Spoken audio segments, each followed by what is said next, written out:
सारी उम्र निकल जाती है। बहुत गौर से सुनना मेरे श्रोताओं, केवल 2 कामों में निंद्रायाम ये ते नक्तम, यह शरीर उपासना के लिए भी मिला है, इस पर विचार नहीं करते। या तो रात को खर्राटे मार करके सोते हैं या विषय वासनाओं को भोगते हैं। एक सुबह हुआ, परिवार के कुटुंब के पालन पोषण में लग जाते हैं। कुटुंब वर्णेन वा, ये मेरे शब्द नहीं है, भागवत भैया सुखदेव भगवान कह रहे हैं। निंद्रायाम हियते नक्तम व्यवायेन चवावया दिवाचारते हया राजन कुटुंब वर्णेन वा। केवल 2 कामों में सारी उम्र निकल जाती है। अपने लिए भी कुछ करना है, इस बात पर कभी विचार नहीं करता मनुष्य। 2 कामों में कईयों को तो अपने कंधों पर ले जाकर के फूंक करते हैं, बड़ा वैराग्य चढ़ता है। भैया आज से सारे गंदे काम बंद करो, दारू की ठेका बंद करो, मांस खाना बंद करो, या वहाँ ताक झाँक करना बंद करो। क्यों? क्योंकि अंत में यही होना है। और जैसे भैया जी घर आए तो वही नॉन तेल के चक्कर में पड़ गए, सब गया। ऐसा वैराग्य आता है, भाव जागृत होते हैं, लेकिन जागृत होकर के भाव चले जाते हैं। सुखदेव भगवान कहते राजन 2 बातों को नहीं भूलना कभी, कि 2 बातन को भूल मत, पर जो चाहे कल्याण।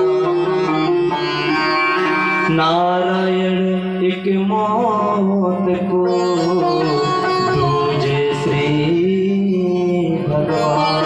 2 बातों को नहीं भूलना चाहिए, एक अपने भगवान को और एक अपनी मौत को, जिसके मुख में तुम निरंतर चले जा रहे हो। भगवान का स्मरण बना रहेगा, अपनी मौत का यदि तुम सोचते रहोगे तो जीवन में कोई तुम पाप नहीं कर सकते। नारायण एक मौत को, दूजे श्री भगवान। और क्या कहा कि श्वास श्वास पर राम भजो, कभी कभी नहीं, श्वास श्वास पर। वृथा श्वास जिन खोए, हर तो श्वास नहीं खोना। बहुत सुंदर बात बोली है कि श्वास श्वास पर राम भजो, वृथा श्वास जिन खोए। नारायण या श्वास की आवन हो न हो। इस श्वास की कभी भी इति हो सकती है, नारायण या श्वास की आवन हो न हो, न जाने कल तुम्हें देखने को मिले या ना मिले। इसलिए परमात्मा का श्वास श्वास पर चिंतन होता रहे, श्वास श्वास पर भगवान नाम होता रहे। महाराज अर्जुन जब सुनते थे तो रोम रोम भगवान का कीर्तन करते थे भाव के साथ। सुंदर प्रश्न बहुत समझाया, आज पढ़ लीजिए। श्वास श्वास पर राम भजो, वृथा श्वास जिन खोए, ना जाने या श्वास की आवन होए ना होए। मेरे भक्तों चलो एक बात और बता दूं, आप लोग प्रचुर मात्रा में बैठे हैं, आपको कहीं लगता है कि पंडित जी भजन कम गाते हैं और कथा ज्यादा बोलते हैं। पता है क्यों? इसका कारण भी यही है, सुंदर आर्टिस्ट आपके सामने बैठे फिर भी भजन कम क्यों? क्योंकि हम आपका वह मूल्य जो हम उपदेश दे रहे हैं कि श्वास श्वास पर राम भजो, इसलिए भजनों को कम गाते हैं कि ये जो समय है 3 घंटे का, एक संकीर्तन में कम जाए, भगवत कथा में ज्यादा जाए। नहीं तो क्या है कि हम 2 घंटे कथा पक के चले जाएंगे, टाइम पास हो जाएगा। लेकिन जब आपकी तन्मयता एकाग्रता को मैं देखता हूं तो मुझे लगता है मुझे यहाँ भजन गाने की आवश्यकता नहीं है, इनको गहन कथा सुनाने की जरूरत है। अच्छा माताओं, पहले दिन कौन कौन आए थे वो हाथ ऊपर कर दें, प्रथम दिवस की कथा में। चलो ठीक है, किसी को याद है मैंने क्या बताया था कि 4 भावनें क्यों पड़ी जाती हैं? पता है? अब हम उसका उत्तर दे दें। हमने बताया था कि समय आने पर हम बताएंगे। भैया जी आप लोग सभी ध्यानपूर्वक सुनना, माताओं की बात भी और आपकी भी उसमें बात छुपी, बहुत सुंदर। पत्नी का धर्म होता है कि पति की आर्थिक स्थिति को देख करके मेरी माताओं जिसका ध्यान यहाँ वहाँ हो वो भगवान चरणों में लगा ले, ध्यान नहीं भटकना। आपकी काम की बात बता रहा हूँ, नहीं तो क्या है अभी आपसे हम पूछेंगे कि 7, 5, 12 वचन में इसको 2 वचन बता दो तो बताते नहीं बनेगा भाई, सब भूल गए।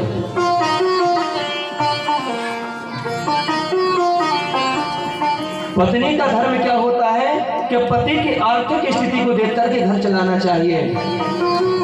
आर्थिक स्थिति मेरी माताओं आपकी डगमगाने लगे, आपका पति अनियंत्रित होने लगे, तो आपको चाहिए कि जितना धन है उसी में घर चलाएं। ये नहीं कि आमदनी 98 और खर्चा रुपया, ये सब काम नहीं होना चाहिए।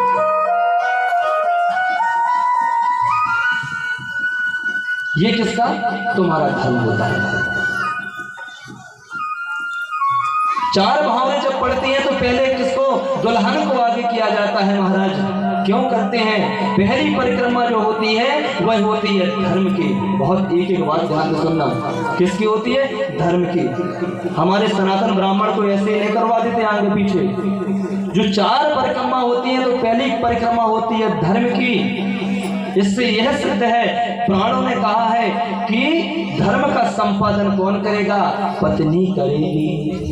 धार्मिक कार्यों में पति को पत्नी के पीछे चलना होगा, पत्नी की सहमति होना चाहिए। धार्मिक कार्यों में पत्नी धर्म का अनुष्ठान कोई करे तो पति को उसको साथ देना चाहिए। पति को धार्मिक कार्यों में पत्नी के पीछे चलना चाहिए। इसीलिए पत्नी को आगे करके पति का दाहिना हाथ पत्नी के दुल्हन के कंधे पर रखा जाता है। पत्नी आगे होकर के परिक्रमा लेती है। पहले किसकी? धर्म की। वो 5% धर्म करे तो तुम 75% करो, क्योंकि भगवान ने तुम्हें आरक्षण दिया है। क्योंकि तुम्हारे घर में धर्म का संपादन किसके द्वारा होगा? तुम्हारे द्वारा होगा। इसलिए औरत को औरत ने कहा है, ना ग्रहम ग्रह मिथ्या हो गृहिणी ग्रह मुंजते। जो घर में गृहिणी होती है वो साक्षात लक्ष्मी स्वरूपा होती है, जो माताएं होती हैं। भागवत जी का वचन। पहली परिक्रमा होती है धर्म की। दूसरी परिक्रमा होती है अर्थ की।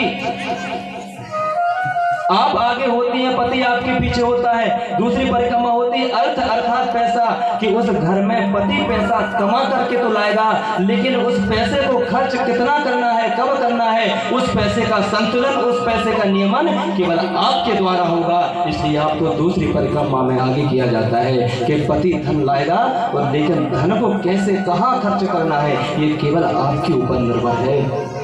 एक पत्नी चाहे तो अपने घर को स्वर्ग बना दे, या वो चाहे तो नरक बना सकती है महाराज। इसलिए परमात्मा ने तुम्हें वो चाहे दी है। दूसरी परिक्रमा किसकी हो गई? अर्थ की, कि कमा करके पति पैसा लाएगा, लेकिन धर्म का पैसे का संपादन उपार्जन कहाँ करना है वो केवल तुम लोगों पर निर्भर है। तीसरी परिक्रमा होती है जिसकी? काल की, कि पिता संतान को जन्म देने का निमित्त कारण होता है। निमित्त कि संतान को पैदा कर दिया, लेकिन संतान का उपादान कैसे करना है, संतान को बनाना कैसा है, ये केवल माँ के ऊपर निर्भर होता है। मेरी माताओं, अपने सोने को कैसे गढ़ना है, कितना निखारना है, कितना इसे तपाना है, जब बन करके ये सोना बनेगा। क्योंकि तपाया सोने को जाता है। पिता संतान पैदा करने में निमित्त कारण है, लेकिन तुम्हें अपनी औलाद को कैसा बनाना है वो केवल आपके ऊपर है। तो तीसरी परिक्रमा होगी काम की। चौथी परिक्रमा में पति को आगे कर दिया जाता है, पत्नी को पीछे। चौथी परिक्रमा है मोक्ष की। यदि पत्नी को मोक्ष की प्राप्ति चाहिए तो पति की आज्ञा का पालन करे, पति का अनुसरण करे, पति के नियमों पर चले, तो तुम्हारी मुक्ति हो सकती है। क्योंकि बिना पति की औरत की कभी गति नहीं हो सकती। बोलिए भक्तवत्सल भगवान की जय। इसलिए पति को आगे कर दिया जाता है।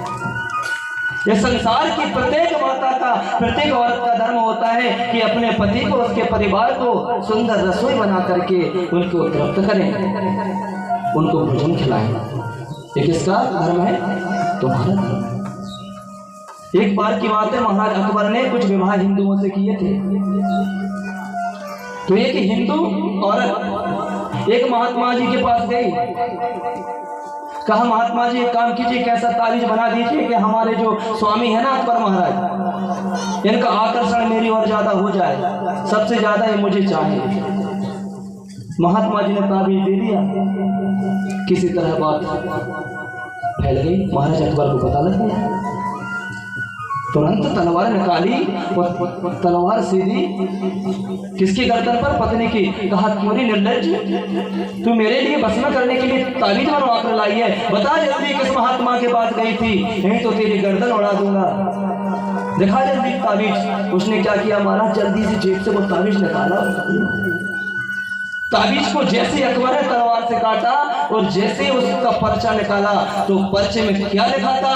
पर्चे में महात्मा जी ने लिखा था, बेटा पति को बस में करने के लिए सेवा से बढ़कर के कोई मंत्र नहीं है। इतना सुंदर मंत्र जब महाराज सुना तो अकबर ने कहा कि पागल, इसे गले में पहनने के लिए नहीं, इसे समझने की जरूरत है इस ताबीज को। यदि पति को बस में करना है तो सेवा से बढ़कर के कोई धर्म नहीं होता। जितनी सेवा करेंगे वो आपके वसीभूत हो जाएंगे। तो पत्नी का धर्म क्या है? भोजन के लिए सुंदर रसोई बना करके, पापड़ बना करके करना चाहिए। पति के रिश्तेदार आए तो बढ़िया अच्छे से जाओ, और जो है तुम्हारे परिवार वाले आए, मान लो पति के मित्र संबंधी आए, तो बढ़िया रसोई क्यों न बनाओ, खिलाओ। लेकिन नहीं, 12 बजे रात में यदि स्वामी जी को ये लेके आ जाए, कहा ए जरा पानी लाना है क्या, तो महाराज ऐसे उठेंगे जैसे कमर पकड़ के भगवान कहाँ से व्याधि पाल रही है। और 12 बजे रात में मान लो भैया आ जाए है, और ये तो देवी जी इतने जल्दी उठेंगे, जा मेरा भैया आ जाए, जल्दी गरम गरम। ऐसा नहीं, भेदभाव नहीं, आपके द्वारा सेवा ही आपका परम धर्म है। शास्त्रों ने कहा है, महापुरुषों का वचन है कि पत्नी जो धन कमाती है उसका उपार्जन कभी पति को नहीं करना चाहिए। पत्नी के धन से कभी पुरुष को अपना काम नहीं चलाना चाहिए। जब उस समय धर्म सभा हुई थी तो धर्मशास्त्रों महापुरुषों ने यह प्रश्न रखा था कि पत्नी सरकारी नौकरी करेगी तो क्या पति उस धन का प्रयोग कर सकता है? तो महापुरुषों ने क्या किया? मना कर दिया, नहीं, कि पत्नी के धन पर, केवल स्त्री के धन पर स्त्री का ही अधिकार है, वो जैसा चाहे प्रयोग करे, उसके धन पर पति का अधिकार नहीं है। लेकिन बाद में ये भी कहा है कि आपत्ति काले मर्यादा नास्ति, जब विपत्ति का समय हो तब पति पत्नी के धन का प्रयोग कर सकता है, नहीं तो केवल पत्नी के धन पर पत्नी का ही अधिकार है। रामायण उठाकर देखिए, रामायण संपूर्ण धर्मशास्त्र है महाराज।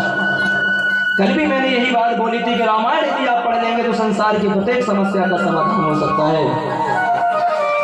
जब भगवान राम का 14 वर्ष वनवास हुआ तो माता जानकी के हाथ में केवल एक अंगूठी थी।